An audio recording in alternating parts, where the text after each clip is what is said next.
What would you do if you found out the person pushing you toward a federal indictment was your own mother? I'm Sarah Mitchell. For 3 years, I basically lived on instant ramen and cold coffee. Meanwhile, my parents bought a brand new pickup truck, an LED wet bar, and a granite kitchen. All of it paid for it with money my grandpa sent me, and my own business tax ID, which they used to forge a ton of documents.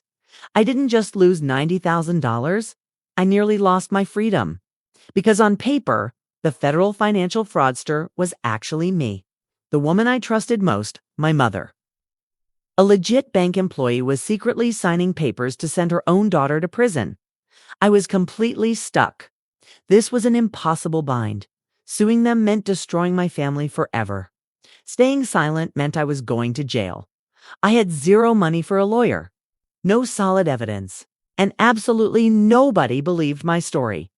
But the whole thing came crashing down because of one single question from my grandpa at an August cookout. Sarah, those $2,500 checks I send you every month, did you ever get them?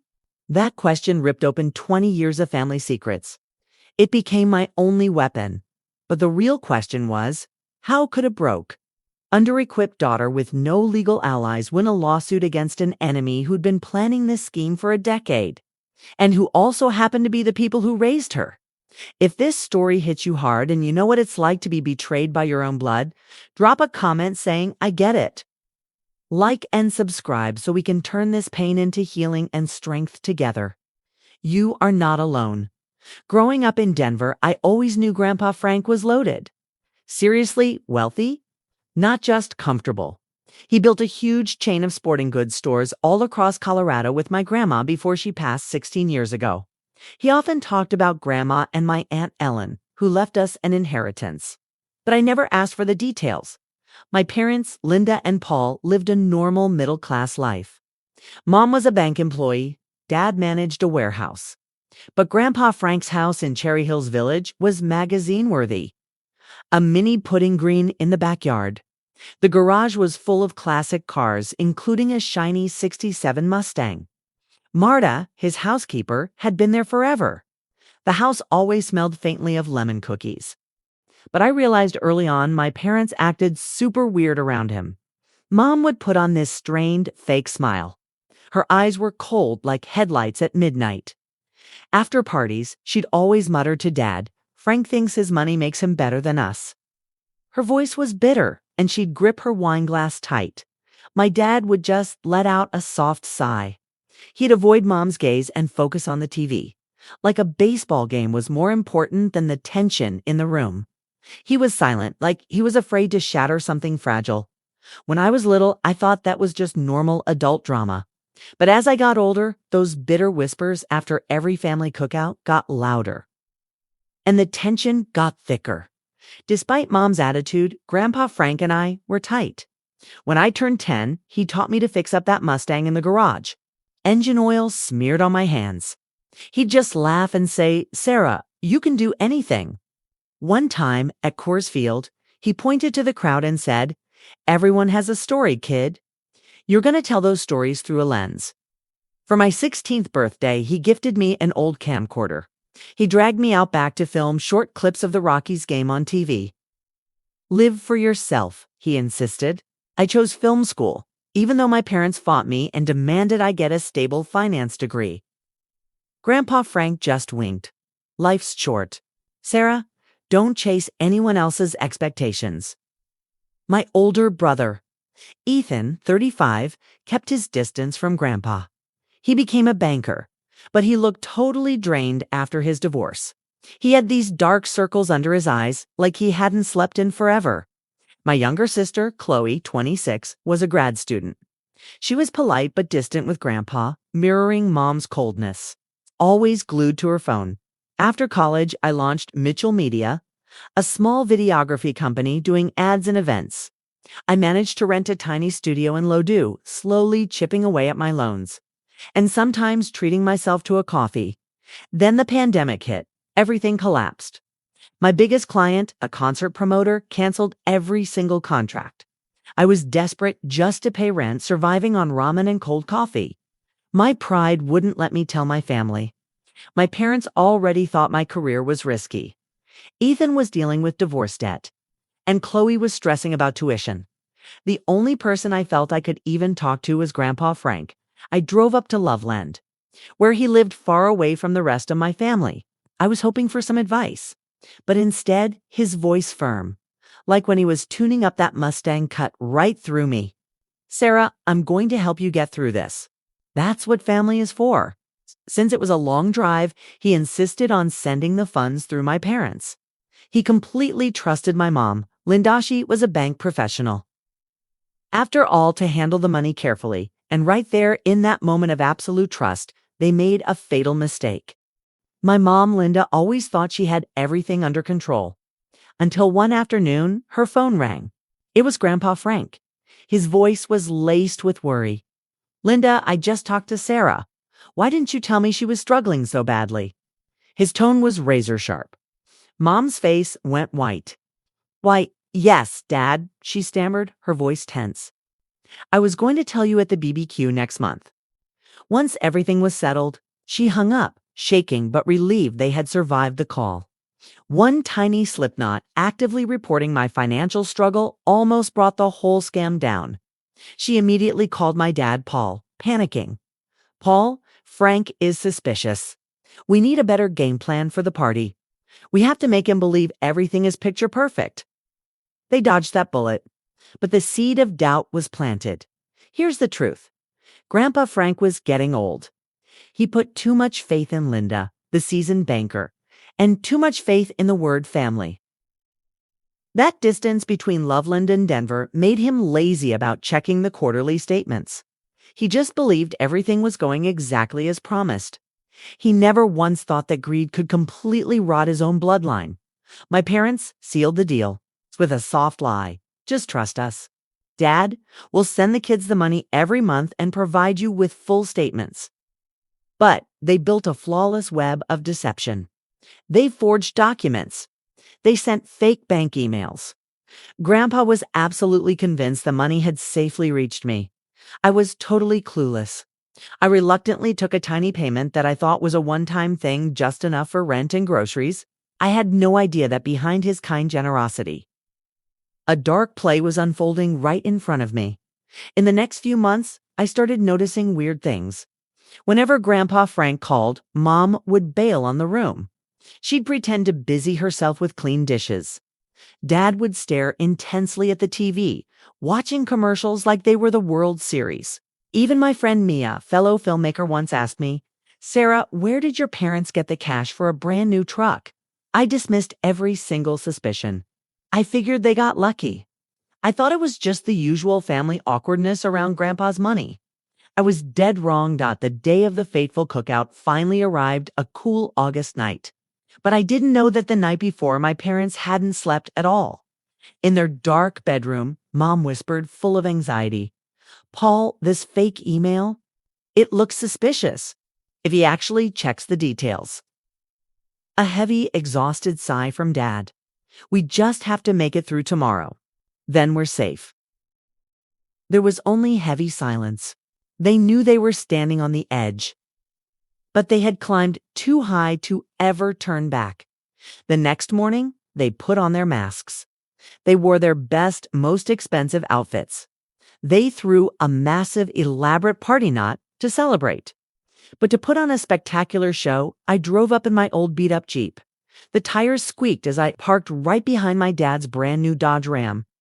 It was so shiny it actually startled me, especially since he was driving a clunky old Accord just months ago. Got a great deal, Dad mumbled, swirling his Coors beer when I asked about the truck. Have you ever walked into a house you know well, only to feel like a complete stranger? Their suburban Denver home felt off too. The front lawn was perfect, ripped straight from a catalog. Inside, the backyard makeover was shocking. A massive new grill, glossy patio furniture, and a bar glittering with LED lights. Pretty awesome, huh? Mom asked, beaming with pride, gesturing toward the bar. We decided to treat ourselves a little. Looks amazing, I replied. But inside my head, I was screaming. How could a bank employee and a warehouse manager suddenly afford this kind of serious luxury? Mia whispered when she helped me carry things to the patio. Sarah, that bar cost more than your Jeep. Where did they get that money? I was asking myself the exact same thing. Everything was new, shiny, and expensive, from the granite countertops in the kitchen to the designer faucet. My parents, who used to hunt for coupons, were suddenly living like a reality TV show family. When I asked, "Business must be good?" Dad answered too fast. "Just okay," quickly avoiding my eyes, then blurting out, "Can I get you a beer?" That look, that dodge, made my stomach clench. Something was wrong, terribly wrong, and I was about to find out the price of this luxury. Ethan arrived shortly after. He went straight for the cooler, grabbed a Coors, and poured himself a full glass. His hand was visibly shaking. He looked worse since the divorce, dark circles under his eyes like he hadn't slept in a week. "Busy day at the bank?" I asked, trying to break the ice. "Something like that," he mumbled, staring at the ground, avoiding my gaze. "Is Grandpa here yet?" Chloe was the last to arrive before Grandpa Frank. She rushed inside, eyes glued to her phone, swiping furiously like she was facing a deadline. Ethan kept checking his watch, acting like he wanted to bolt. Chloe was typing nonstop, but I briefly saw her reading a text from Mom with a worried expression. She barely looked up to greet anyone. "Everything okay?" I asked. "Yeah, just group work," she snapped, though classes were out for the summer. She looked tense, too like she was waiting for bad news. The air in the backyard was heavy, as if everyone was hiding a secret. Mom kept running to the grill, checking the meat, even though the smoke was consistent. Dad obsessively rearranged the BBQ sauces on the table, even though they were already perfectly straight. Ethan nursed his second beer, eyes glazed over. Chloe couldn't look away from her phone, her thumb constantly tapping. Have you ever sensed something deeply wrong in your family but couldn't explain it? A clear, pounding premonition hit me then. Something was off. And I was about to find out exactly what. And I started to wonder, why did I let all these signs slide? Was I too desperate for my parents' approval that I ignored every internal alarm? When did my emotional boundaries start to erode? If I wasn't going to protect myself, no one would. And the biggest question haunting me throughout that party wasn't what they did, but how could I possibly turn the tables when the law, the economy, and family trust were all stacked against me? Right at 6 p.m., the doorbell rang. Grandpa Frank was always Swiss clock precision. Dad rushed to open the door while Mom frantically hissed, "Everyone smile. Be nice. Don't mention the new bar." Grandpa Frank walked in, sharp in a navy polo shirt and a Rockies baseball cap.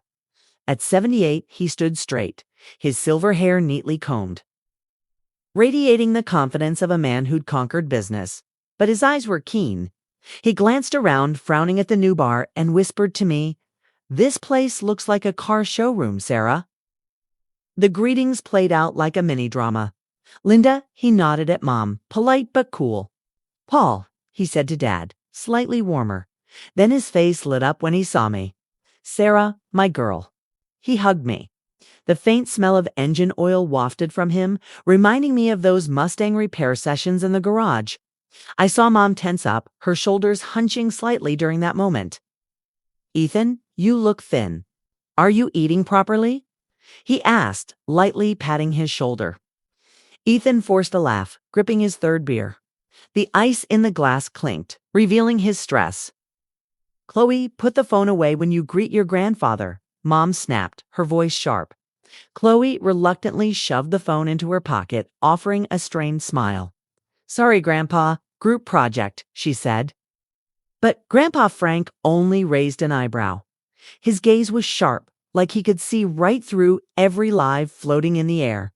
I held my breath, my cold hand tightening around my water glass. On this fateful night, everything was about to break. Mom led everyone to the patio table, where she had prepared a massive feast. Sizzling T-bone steaks, creamy mashed potatoes, cornbread, and ice-cold craft beer. The new patio set sparkled under the string lights. An elaborate floral arrangement sat in the middle, looking like it came straight from a high-end store. "This is quite the spread," Linda, Grandpa Frank noted. his eyes lingering on the expensive beers and the opulent flowers. Special occasion. Just wanted to make things nice. Mom replied, her smile tight. Family is everything, after all. We sat down, Dad at one end, Grandpa Frank at the other, visually representing the invisible opposition that had defined our family for years. Mom served the food, her hands visibly shaking as she dropped a piece of cornbread, apologizing profusely. "The house looks different, Linda," Grandpa Frank said softly, his eyes sharp as knives as he cut his steak. "Have you ever sat through a family dinner that felt like a play nobody wanted to be in?" This August cookout felt heavy, like the calm before a storm. "Just the new bar, a few small things." Mom quickly replied when Grandpa Frank asked about the glittering patio, her voice pitching up like she was hiding something huge. "Paul, that Dodge Ram outside is brand new, isn't it?" he asked, glancing at Dad. Dad nearly choked on his Coors beer, mumbling, "Got a great deal and Dove season clearance."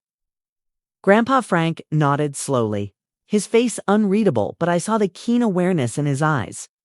"Ethan, how's the banking job? Got that promotion yet?" He turned to my brother. Ethan buried his face in his fourth beer, his voice low. "Getting there, Grandpa? Just need a few more big contracts." "And Chloe, how's the master's program?" he asked my sister. Chloe nodded too enthusiastically. "Great, Grandpa, top of my class." I watched this bizarre interrogation. My stomach started to knot up. Everyone was acting like performers in a terrible, pointless play. The question, why, was stuck in my throat. Mia's whisper in my ear, "That patio set is $1,000, rang like an accusation. The conversation shifted to safe topics, local news. It's the upcoming Rockies game, the weekend weather. But the heavy atmosphere lingered, like unmoving smoke from the grill. Mom kept glancing at Dad, who was sweating despite the cool August air. Sarah, Grandpa Frank, suddenly turned to me. His voice was gentle, but his eyes were piercing. "How's your videography business recovering? Did you find new clients to replace that concert company?" Before I could answer, Mom cut in, her voice rushed. "Sarah is fine, Frank. She doesn't need to talk business at the table." Grandpa Frank raised an eyebrow, his gaze sharp as a knife. I asked Sarah, "Linda." I took a breath, admitting, "It's tough, but I'm rebuilding my client list, hoping next year will be stable." He smiled, his voice warm. "Stay strong, my girl. Persistence is a Mitchell trait, at least in some of us." Mom gripped her fork so tight her knuckles were white at the thinly veiled comment. Dad suddenly became fascinated by the mashed potatoes, staring at them like they were a treasure map as the party continued. Grandpa Frank kept throwing out these sharp, pointed questions about money. "How much did that patio bar cost, Linda? Is Ethan's bank job really as stable as the news makes it sound? What's Chloe's tuition per semester?" Each question felt like a needle poke, making my parents increasingly fidgety. Mom tried to pivot the conversation, switching to her gardening club or neighborhood gossip, but her voice was shaky. Dad barely spoke, leaving Mom to carry the load, only nodding along weakly. Ethan was downing beers, starting to slur his words. Chloe was secretly checking her phone under the table, thinking no one noticed. I sat there, my head spinning, feeling like I was missing a crucial piece of the puzzle. When Mom brought out the dessert tan, overly fancy sweet cornbread dish, totally unlike anything she usually made, the tension was suffocating. It felt like a string about to snap.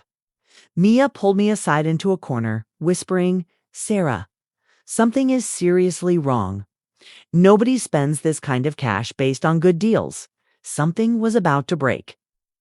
And my gut told me it would change my family forever. As Mom served the cornbread, her hand visibly trembled, dropping a piece onto the table. Grandpa Frank slowly wiped his mouth. Then his piercing gaze locked right onto me. The backyard suddenly went silent, the only sound the faint breeze rustling the pine trees. Then he spoke. His voice was calm, but sharp as the Mustang blade he used to let me sharpen. "Sarah, I've been meaning to ask you, have those $2,500 monthly checks been enough to help you through the tough times? If you need more to rebuild your company, just tell me." The cornbread on my plate fell off, shattering. Every sound around me turned into a deafening buzz. I tried to take a breath, but the air wouldn't enter my lungs only. A frozen sensation spreading from my chest to my throat. My right hand went limp, and the plastic plate clattered dryly onto the floor. But my left hand clenched the edge of the table, knuckles white, keeping my body from collapsing. What money? Silence swallowed the whole backyard. Ethan's beer stopped clinking.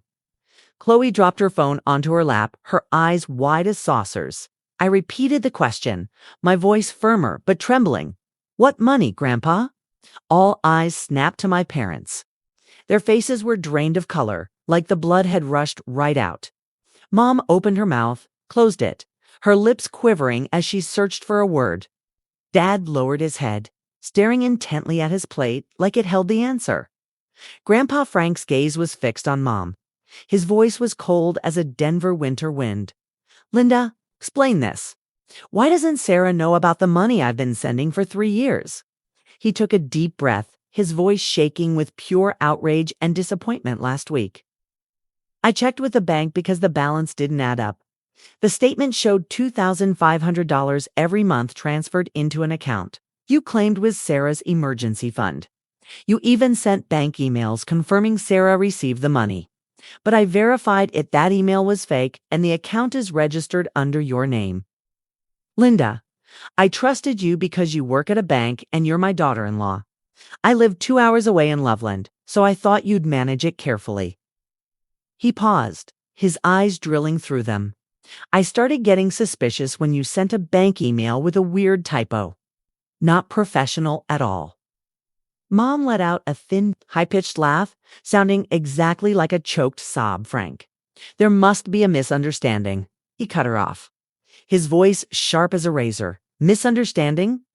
You told me Sarah needed the money because of a chronic illness. My jaw dropped. A chronic illness? I'm perfectly healthy. Dad finally spoke, his voice a weak whisper. Frank, we can explain. Mom jumped in, her voice desperately defensive. We just wanted to keep up appearances, Frank. Everyone in this neighborhood shows off their new cars and nice homes. We had to keep up so we wouldn't look poor. Have you ever looked at your own parents and realized they were complete strangers? I hope you have a good explanation, Paul, Grandpa Frank said, his voice ice cold. Because from my perspective, it looks like you two stole your own daughter's money for your personal spending. Ethan let out a quiet whistle, pouring himself another Coors. His hands were shaking slightly. Chloe sat absolutely motionless, the phone on her lap completely forgotten. Mia, standing near the grill, whispered to me, her eyes wide. Sarah, I told you something was wrong. Mom, Dad. I looked at them, my eyes pleading for a rational explanation. What is he talking about? Mom's face contorted, then hardened. Her voice was screeching, full of bitterness. You were always his golden child. Always the favorite, always the center of attention. Why shouldn't we get a piece of that? I felt like I'd been physically slapped. You took my money for 3 years. Dad lowered his head. At least he showed some shame. It wasn't exactly stealing, Sarah. We're your parents.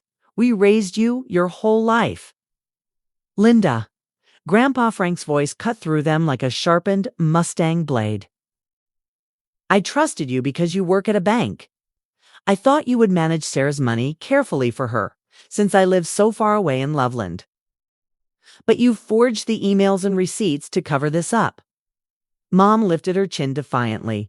We deserved it, Frank. Raising 3 kids isn't cheap. Much. Grandpa Frank repeated, each word carved from ice. Dad sighed, his shoulders slumping, his voice defeated. About $90,000 over 3 years. 90,000. The number spun in my head.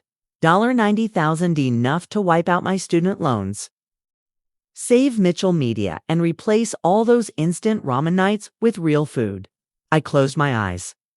Images of those cheap instant noodles and sleepless nights worrying about rent flashed through my mind. All that suffering. It was completely unnecessary, but I knew that 90 grand was just a number on a statement now. had already turned into the granite countertops in the kitchen, into the shiny chrome of that lead bar. Most of it was probably buried in the mountain of debt they were hiding. Or maybe it went into one of those get-rich-quick investments that failed miserably. All this luxury was just a paper-thin cover for a bottomless financial pit. How could I possibly get any of it back? Sue my own mother and father. I couldn't even afford a lawyer. They looked like the winners. I was the one who was robbed, dead broke, with no legal or financial power to fight back. They had planned this perfectly. Steal from the poorest, most vulnerable kid who couldn't fight. I was trapped in my own nightmare. Grandpa Frank looked at me. His eyes were more serious than I'd ever seen them. Sarah, there is one more thing. When I checked, I found they used your personal information, probably from your company papers you left at home, to open a small commercial loan account. It hasn't been used yet, but its existence, along with the forged emails, could get you investigated as a potential co-conspirator in this whole systemic financial fraud. A sudden, sharp chill ran down my spine. This wasn't just about money anymore. They had put my legal future, my freedom, on the line. Grandpa Frank lowered his voice, but every word landed like a nail. This isn't a family matter anymore. Sarah, this is a federal crime. All those late nights working, all those ramen dinners, it was all for nothing if my parents had just been honest. And last year, Grandpa Frank continued, his voice bright and sharp like the lights at Coors Field, when Sarah told me she was struggling because she lost her biggest client, I immediately increased the support to $5,000 a month. That's another $60,000. Linda, you swore that money went into Sarah's account. Mom's eyes flickered with panic. Then she instantly regained control. We were going to tell her ... eventually. Tell me what?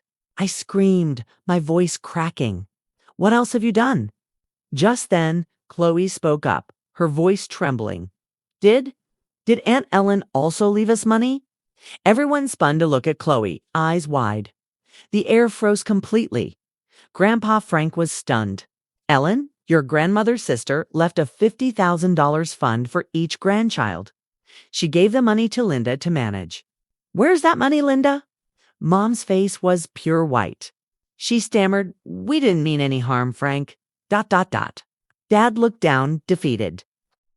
We used it to pay down the mortgage. In that moment of silence, I caught Ethan's eye. His usual bitterness was gone, replaced by a dark, shared understanding. He glanced at Chloe, who was shaking.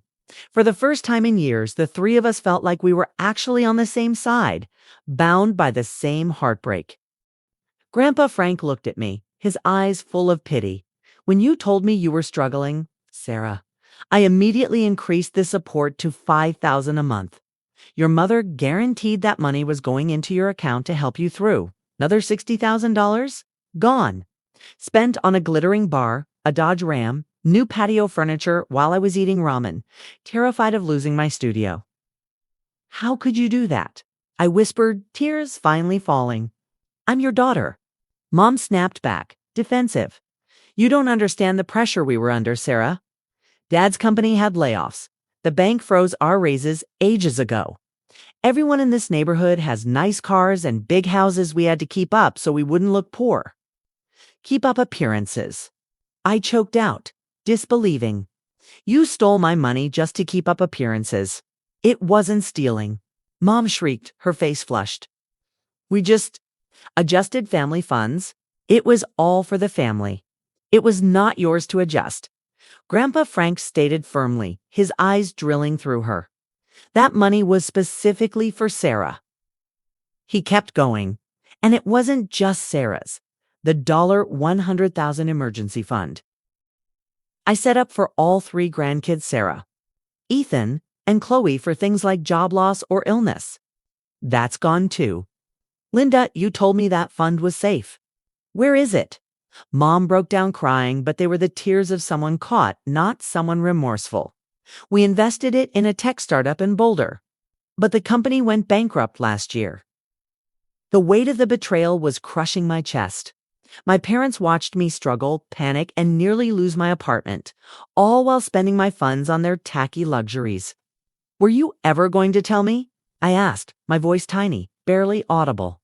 The silence was the clearest answer. I can't believe this, I said, pushing the cornbread plate away. My appetite completely gone. 3 years. You lied and stole from me for 3 years. Grandpa Frank shook his head, heavy with disappointment. Linda, Paul, you've taken almost $200,000 in total from Sarah, Ethan, Chloe's funds, and Elon's will. I will be taking this straight to my bank and my lawyer for a full investigation. You will pay for this. Mom straightened her back, her voice firming up. It's not stealing when it's family. We housed you. We raised you. We paid for college. No, I paid for college, Grandpa Frank interrupted, his voice sharp. The education fund I set up for all 3 grandkids covered all their tuition.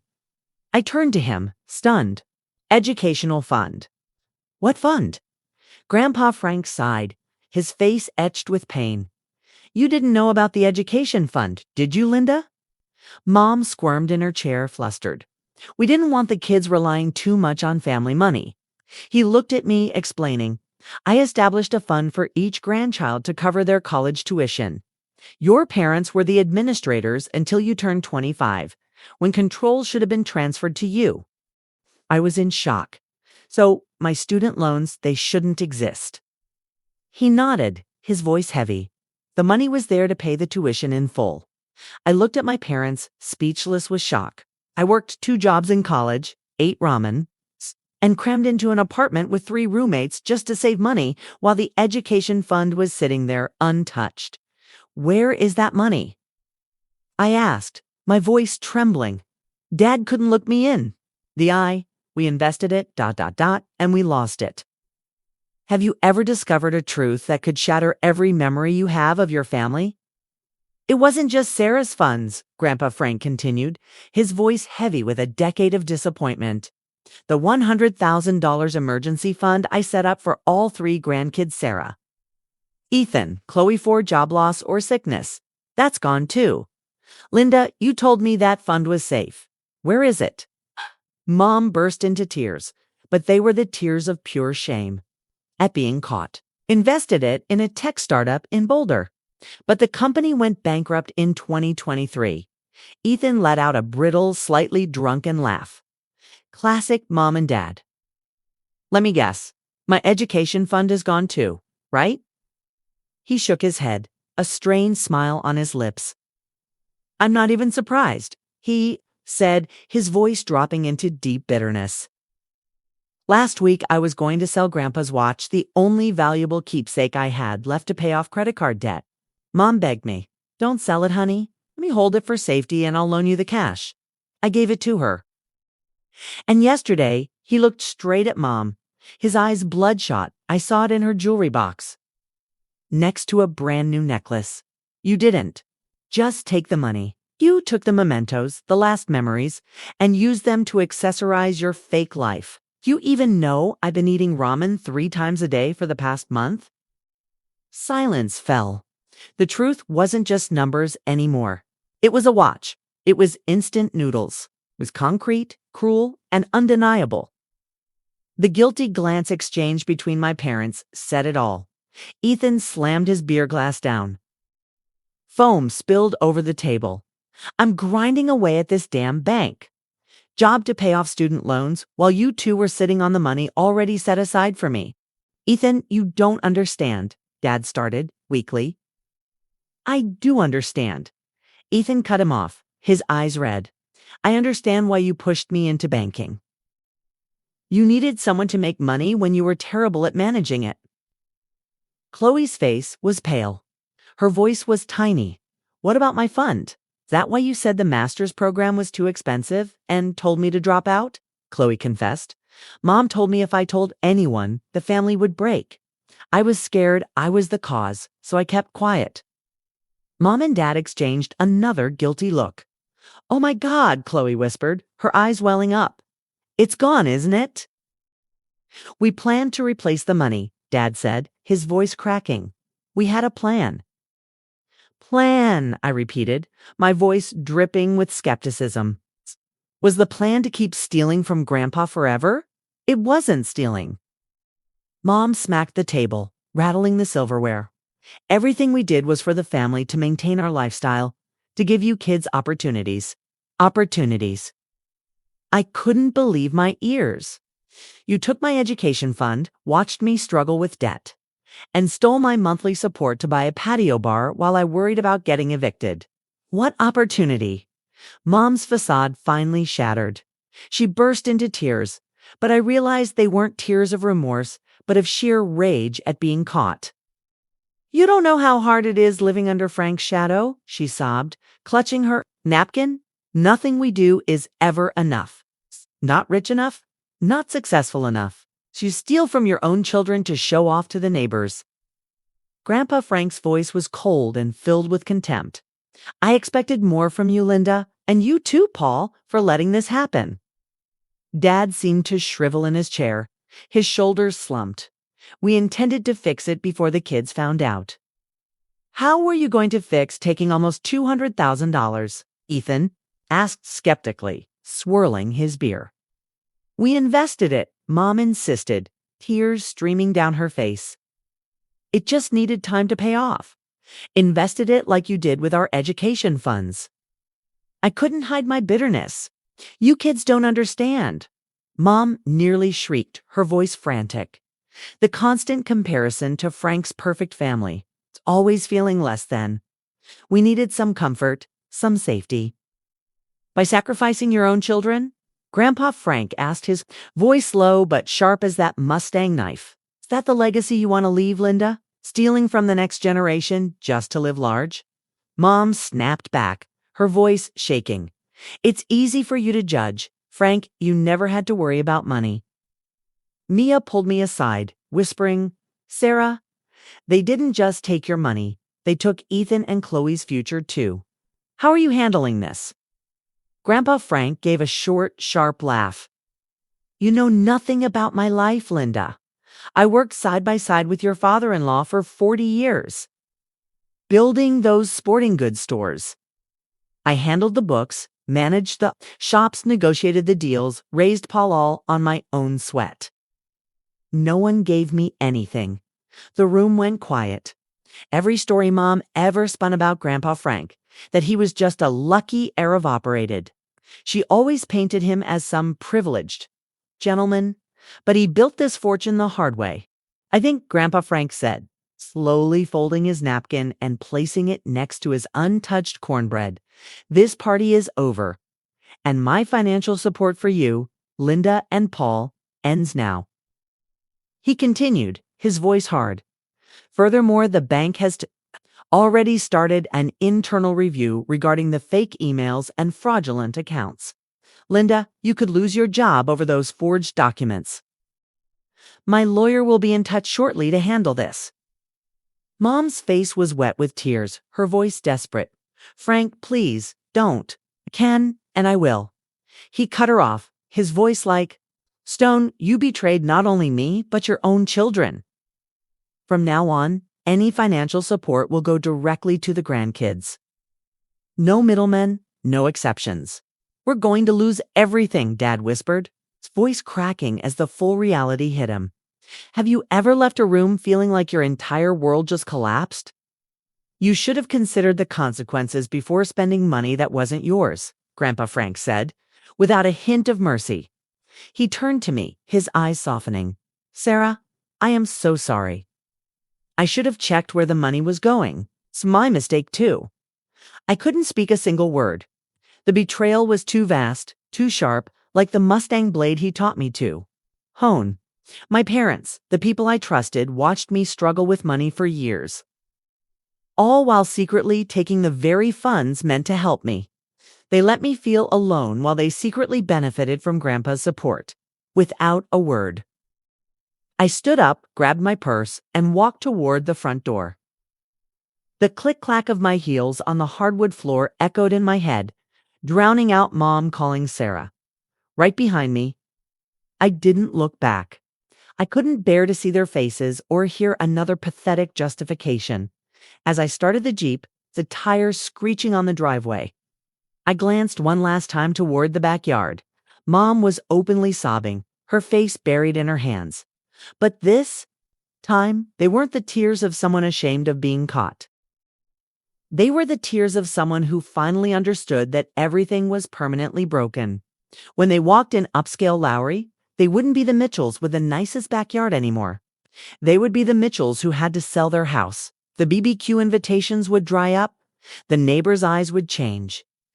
That was the price of losing respect, not from a court verdict, but from the very community they desperately wanted to belong to. Dad had his head buried in his hands, motionless. Ethan poured another beer, eyes vacant. Chloe was frantically typing on her phone, her shoulders shaking. Grandpa Frank stood there, his gaze heavy with disappointment. Like a king watching his kingdom dissolve.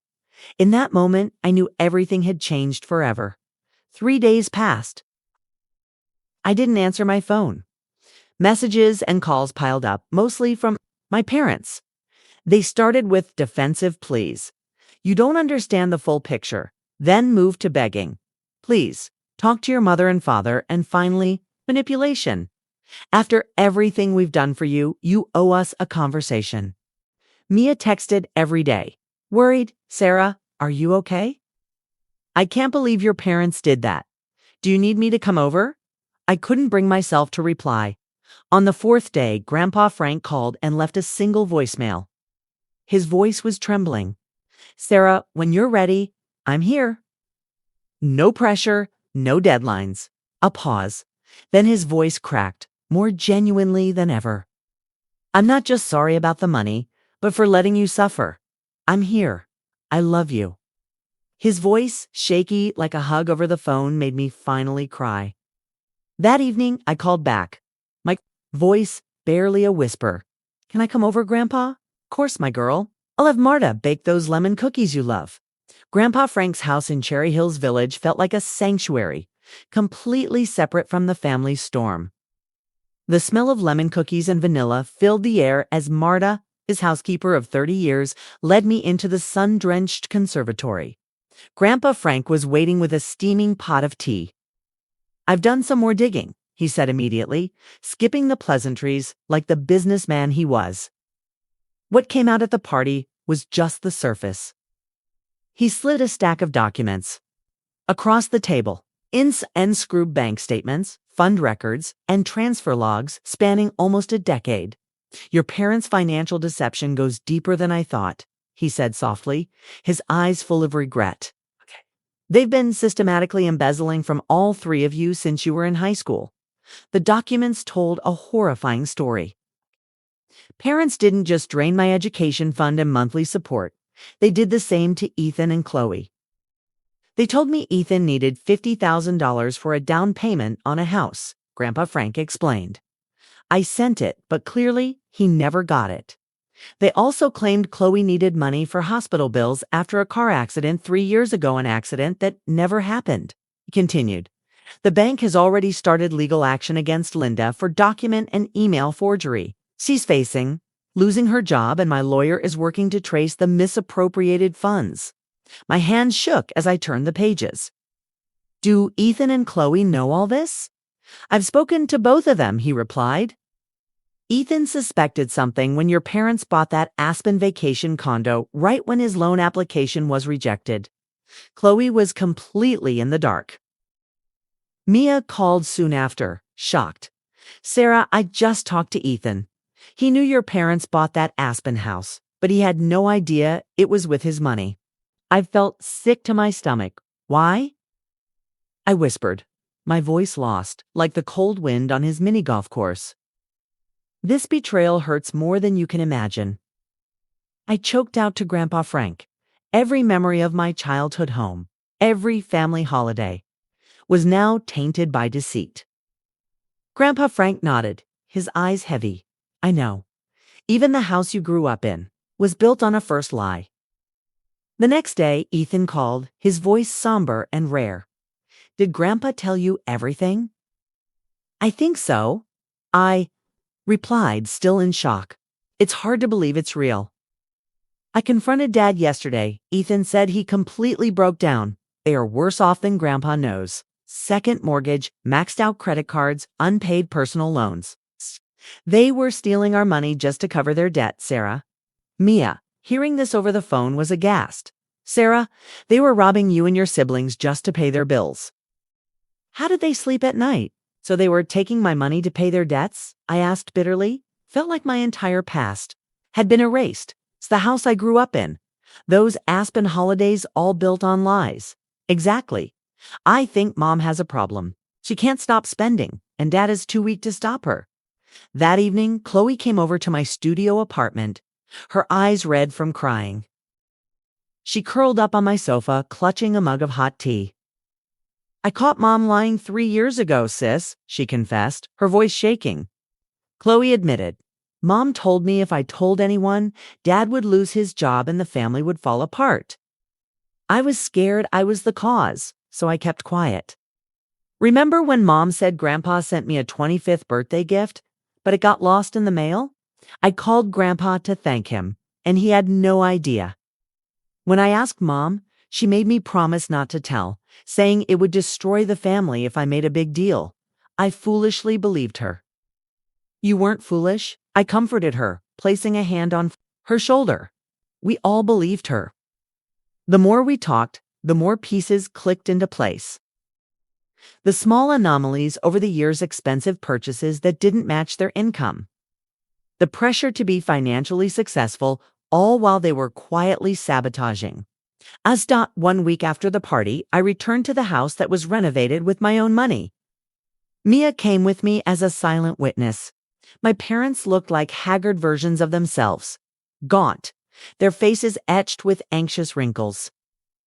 Sarah, Mom rushed toward me, but I took a step back, my eyes fixated on the glittering LED bar behind Eartha, physical evidence of the lie. You're about to lose everything, aren't you? I wasn't asking, I was stating a fact. My voice was as cold as Denver ice. The bank called maxed out credit cards. And you're about to lose your job. They didn't deny it. Dad buried his face in his hands. We got too deep. We thought things would turn around. How? I challenged. By continuing to take Grandpa's money? By using the Aspen condo bought with Aunt Ellen's fund? Mom broke down crying, the confessions spilling out in her despair. Lost retirement savings, insurmountable debts, a life of borrowing that stretched back decades.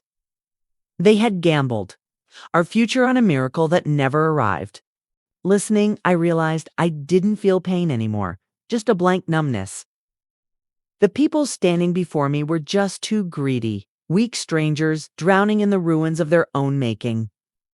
You haven't earned any of this, I said, my voice eerily calm. And this isn't therapy. I came to make one thing clear. It ends here.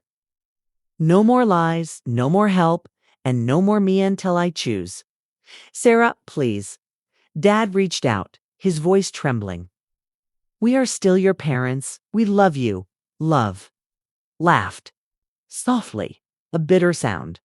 Love doesn't steal its children's future. Love doesn't watch them struggle in the dark when you could turn on the lights. That kind of love.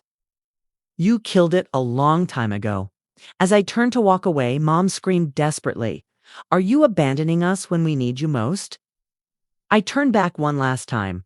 Abandoning. My scream burst out, carrying all the accumulated rage. You are the ones who abandoned us. You abandoned your morality. You abandoned your responsibility, and you abandoned your children years ago. Don't call, don't text. I will contact you. If and when I am ready. The door slammed shut, cutting off Mom's sobbing and Dad's helpless whispers. I walked out feeling a brutal sense of relief. A chapter had closed. The following weeks were a whirlwind. I went through the gamut of grief, fury, disbelief, raw sadness. Then slowly, a strange clarity emerged. Mia stayed by my side, a beacon. With her constant coffee runs and steady encouragement, they don't define you. With Grandpa Frank's clear, direct financial support, I threw myself into Mitchell Media with new energy. Work wasn't just survival, it became medicine. I moved into a brighter apartment in Lodoo, investing in professional equipment. For the first time in years, I could breathe without the financial pressure crushing my chest. Ethan and I became closer than ever. He quit his despised banking job. Using the funds, Grandpa Frank returned to pursue his passion for small business consulting. 10 years living someone else's expectation, he admitted over dinner. But his eyes now held the light of freedom. Chloe, after the shock of learning the truth about her tuition, found her footing. She didn't just excel in her master's program. She started filming a documentary about family betrayal and healing, a way to detoxify herself. The three of us became a tight support unit in Grandpa Frank's familiar garage. I accidentally found an old letter from Aunt Ellen. Forgive, but do not forget. True love is setting each other free. Made my heart ache and forced me to reflect.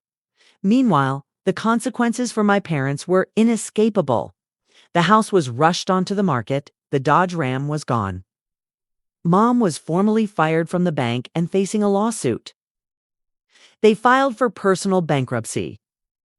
I heard it all through Ethan, who maintained a thin thread of contact. My own wounds were still too fresh, too deep to face them again. 3 months later, a handwritten letter from Mom arrived in my mailbox, scrawled on the last expensive stationery they owned. It was messy and tear-stained. "Sarah, I'm sorry. I was wrong. I just wanted everyone to see our family as strong. Please give me a chance to fix this. I love you." I read it over and over, my hand shaking. Part of me wanted to shred it. Another part whispered about the possibility of reconciliation. Mia, sitting next to me, just put her hand on my shoulder. "Take your time. Let their actions speak louder than their words." I placed the letter in a drawer. It was a door, but I wasn't ready to walk through it. 1 week after the party, I met Grandpa Frank for our usual Sunday breakfast at a Lodoo cafe, filled with the aroma of toast and coffee. He looked at me, a worried look in his eyes. "You received Linda's letter." It wasn't a question, but a statement. I nodded. It was disappointing. They still didn't take full responsibility. He stirred his tea, his voice low. "Linda always found it hard to admit fault." Paul, too, in his silent way, suddenly asked, "Did you ever suspect anything over the years?" He sighed, his eyes distant with sadness. "I had a feeling. Some things didn't add up. But I didn't want to believe they would steal from their own children. Maybe that's my biggest failure, trusting them when the signs were there." "It's not your fault," I comforted him, my voice catching. "They fooled all of us." He squeezed my hand, his voice sincere. "I'm sorry, Sarah." That simple apology, something my parents hadn't offered, made my eyes sting. "What now with Mom and Dad?" I asked. Grandpa Frank replied, "They found a small apartment, nothing like before. Paul is still working, but I hear he took a demotion for poor performance. Linda is working part-time at a grocery store, her first job outside of banking in 20 years. He continued, "The bank has sued Linda for forging documents and emails to cover the embezzlement. She was fired from the bank last month, and my lawyer is working to trace the funds taken. They also filed for personal bankruptcy to avoid foreclosure, but they lost most of what they had." The image of Mom, who is obsessed with appearances, working at a checkout counter, was hard to reconcile. But there was a strange sense of justice, unnecessary, humbling. "Are you helping them?" I asked, not accusatory, just curious. "Minimally," he said. "I paid for 3 months' rent so they wouldn't be on the street. But beyond basic humanity, nothing more.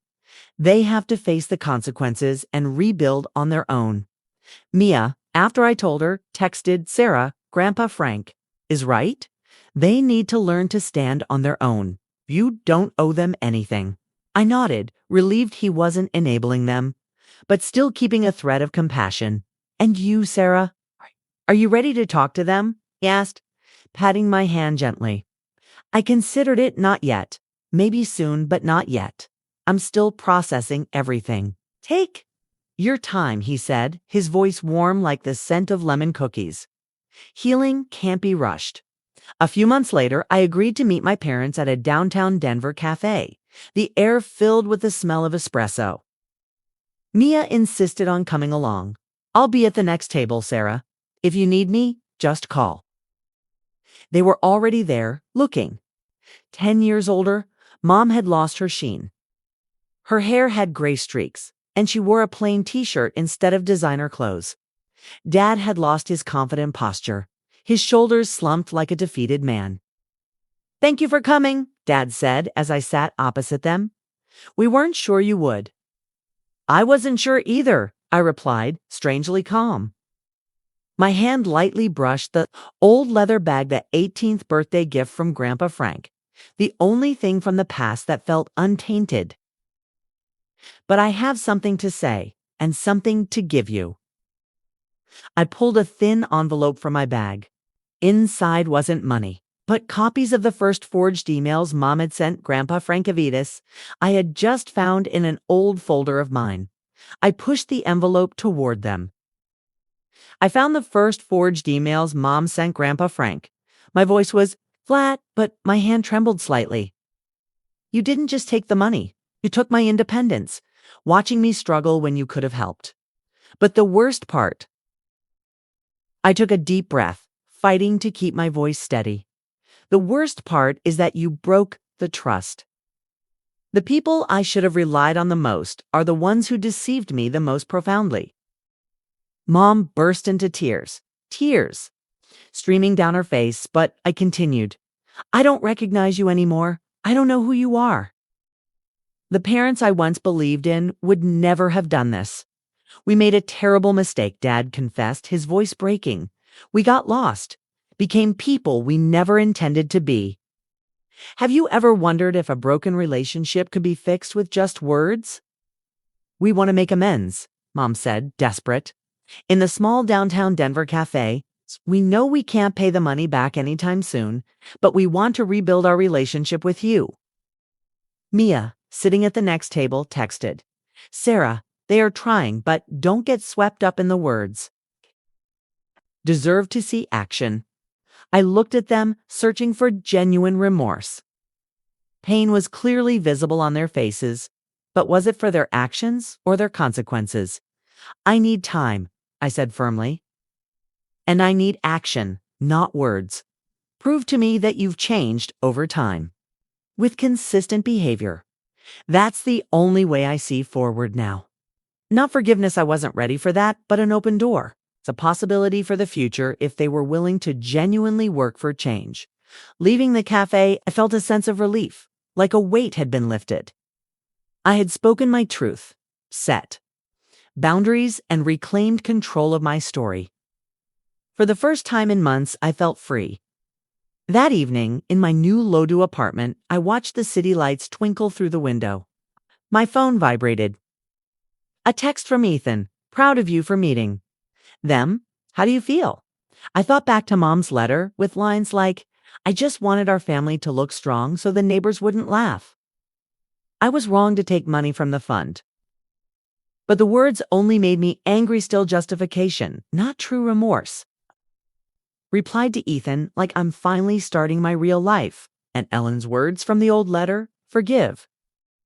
But do not forget," still echoed, leaving me to contemplate the open door I had left for my parents. 6 months after the fateful party, I stood in the new Mitchell Media studio, filled with natural light and gleaming modern equipment. With Grandpa Frank's financial support and my own efforts, the company had not only recovered, but flourished. I hired 2 full-time employees, moved into a professional space, and secured several major clients. Life had found a new, authentic rhythm. Sunday breakfasts with Grandpa Frank were sacred. Weekly dinners with Ethan and Chloe cemented our sibling bond. My calendar was packed with client meetings, creative workshops, and occasionally a date things I had previously sacrificed.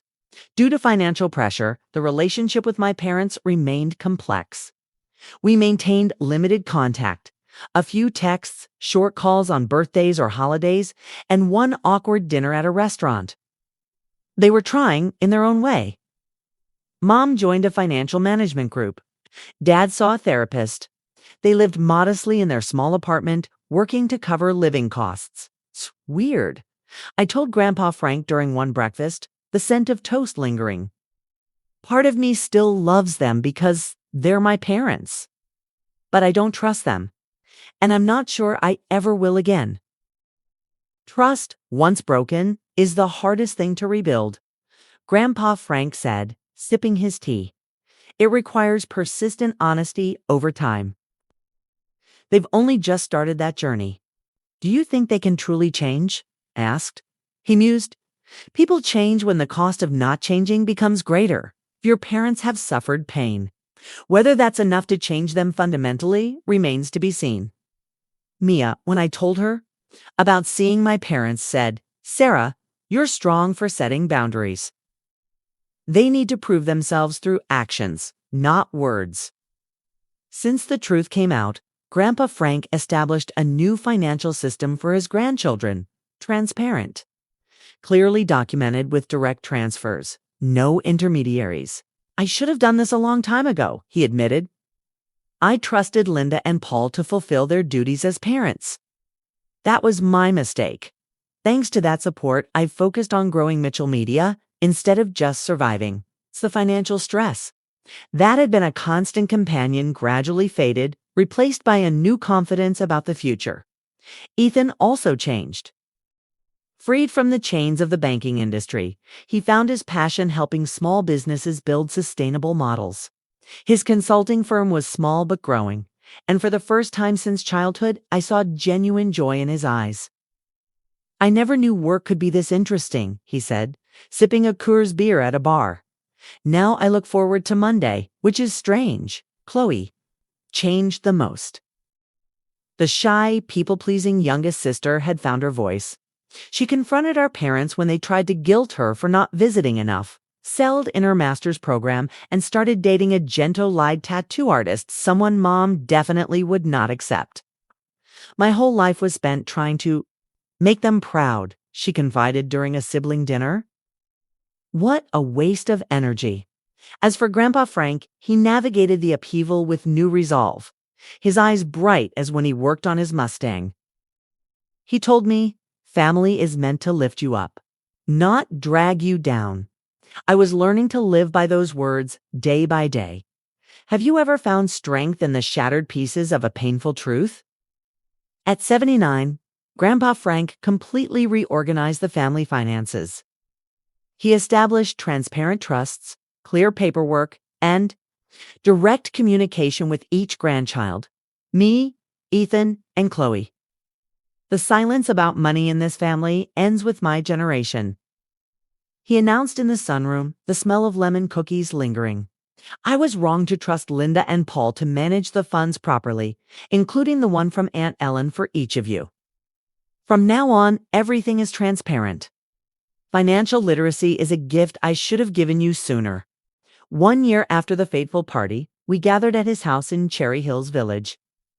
Starting a new tradition, a family meeting consisting only of the four of us: Grandpa, Frank, Ethan, Chloe, and me. Our parents were not invited. I've been thinking a lot about legacy, he opened as we sat around the old wooden table, sunlight streaming through the windows. Not just financial legacy, but moral legacy. What values do we want to carry forward? For a couple of hours, we talked frankly about money, trust, communication, and boundaries. Mia, who joined once via video call, said, Sarah, this tradition is amazing. It feels like a fresh start. No secrets.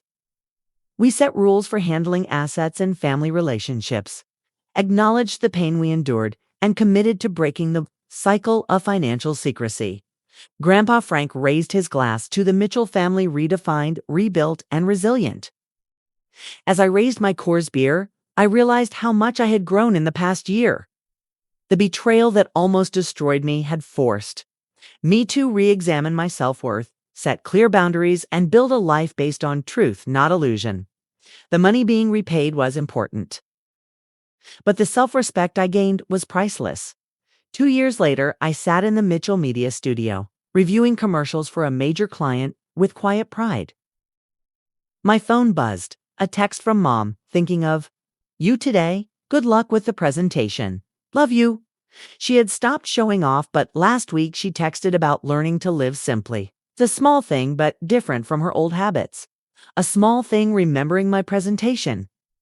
Sending encouragement without demands or guilt, but a step in our new communication. I texted back, "Thanks, Mom.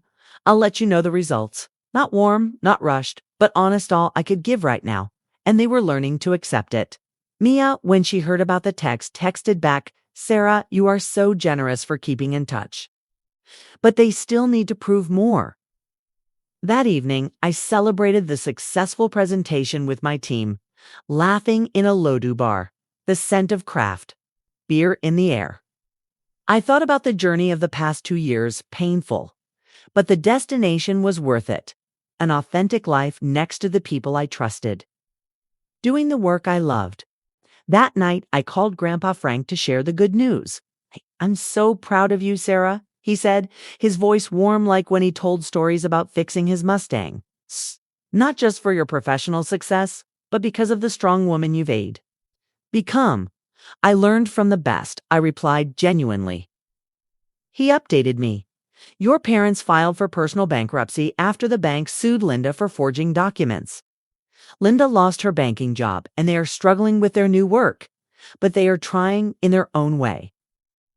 As I hung up, I stood by my apartment window, watching the Denver lights shimmer. The Sarah of 2 years ago, naive, crushed by financial pressure and family expectations, felt like a different person. The Sarah now stood on her own foundation, financially secure, emotionally resilient. Surrounded by authentic relationships. The betrayal almost destroyed me, but instead, it rebuilt me. And strangely, I am grateful for it. The betrayal from my own parents. Stealing my future and nearly pushing me toward the brink of imprisonment, that was the limit of unimaginable injustice. If you have ever felt lost and wronged in your own family, like and subscribe to this channel now. Together, we turn pain into collective strength, where every story illuminates justice and honesty in the American community. Your action ensures these lessons of courage and truth continue to spread to protect those who are silently suffering. Is justice truly served when the price is the breakup of a family? Comment now to share your perspective.